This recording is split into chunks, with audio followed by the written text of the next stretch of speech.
Les attentats de Paris, un sujet qui monopolise l'actualité, qui monopolise aussi les conversations en Belgique y compris. Et une question vous taraude peut-être à la suite de ces attentats. Faut-il en parler aux enfants? Pour répondre à cette question, nous avons invité Vincent Magos. Merci d'être là, monsieur. Vous êtes psychanalyste et actif dans le soutien à la parentalité. Alors, est-il indispensable de parler de ces attentats aux enfants? Que leur dire?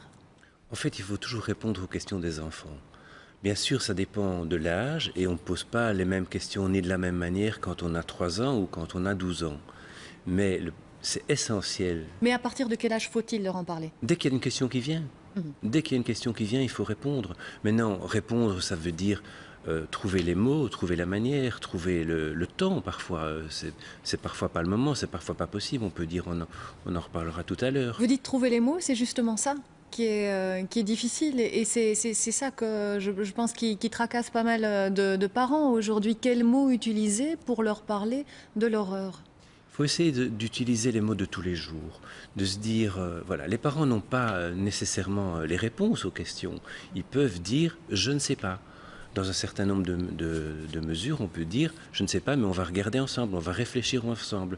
Alors la question, c'est pas de savoir d'où vient la polo noire, mais la question, c'est peut-être de comprendre avec des adolescents de manière plus large la géographie, la politique, et d'essayer de Leur donner des repères. de comprendre avec eux, parce que même les adultes ne comprennent pas ce qui se passe. Et prendre du temps de réflexion, prendre du temps de penser, c'est une manière de travailler avec les enfants. Et c'est À partir essentiel. de quel âge faut-il les laisser regarder le journal télévisé, par exemple?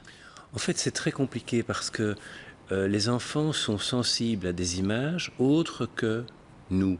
Ça veut dire qu'ils peuvent voir des images très violentes et ne pas être touchés parce qu'ils ne vont pas nécessairement comprendre ce qui se passe. Donc c'est plus être attentif. Mon enfant est là à côté de moi, qu'est-ce qu'il vit? Qu'est-ce qu'il vit de ce qu'il voit et qu'est-ce qu'il vit de mon émotion à moi aussi? Observer ses réactions. Sentir, parce que moi aussi, en tant qu'adulte, je suis ému de ce qui se passe. Quand on voit les témoignages qu'on vient de voir, les adultes sont émus aussi.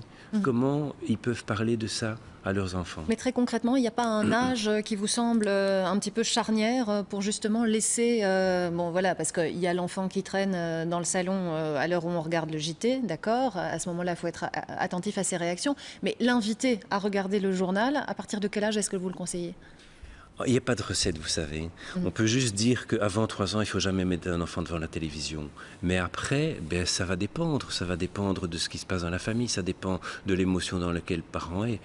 Et toujours encadrer les propos Être qu'on reçoit. attentif et essayer de répondre là où l'enfant est à ce moment-là. Alors, ce qui est particulier ici aussi, c'est qu'un enfant, quand on lui explique ce qui s'est passé, ben, il peut demander à son père, à sa mère. Ça veut dire que ça peut nous arriver aussi. Que lui répondre à cette question? Mais oui, mais vous savez, la mort va nous arriver. Et répondre à un enfant en se disant qu'il y a un certain nombre de questions auxquelles on n'a pas de réponse en tant qu'adulte. Qu'est-ce qui se passe après la mort? Je ne sais pas. Je ne sais pas. Est-ce que ça peut m'arriver qu'il y ait une bombe ici dans notre quartier? Je ne sais pas. En principe, non.